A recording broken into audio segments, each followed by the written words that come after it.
Have you ever wondered what happens when someone in England visits the World Science Festival's webpage?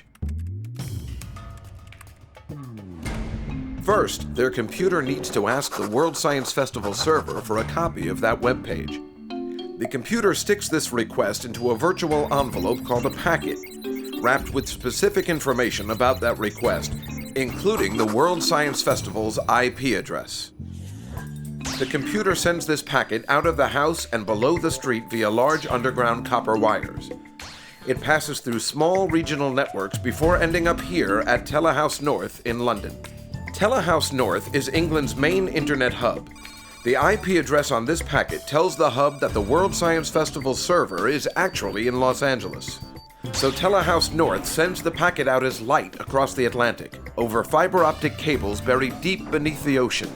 The packet ends up here, 60 Hudson Street, New York City, the largest internet hub on the East Coast. This hub sends the packet through a series of regional networks connecting New York to Los Angeles, where the World Science Festival server resides. The server reads the request and gets ready to send the web page to England. But web pages made up of images and text are too large to send as a single packet of data. So how do we get it back to England?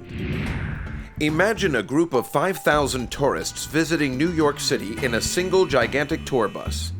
They are way up in Harlem, but they want to visit the Statue of Liberty before it closes. But it's rush hour, on a Friday. There's no way that giant bus is going to fit through those crazy congested streets. So they decide to get off the bus and spread out. Some take the subway, some take cabs, a few rent bikes, and some even take kayaks down the Hudson River. How they get there doesn't matter, as long as they get there on time. Likewise, for the internet to work efficiently, this web page is pulverized into thousands of tiny packets of data, each one wrapped with all of the information it needs to rebuild itself in England.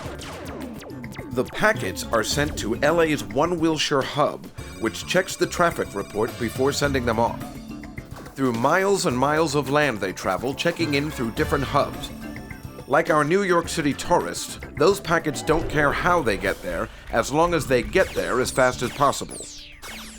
Most of them will go through 60 Hudson in New York, where they are redirected back to England as light, riding a fiber of glass as thick as a silver dollar.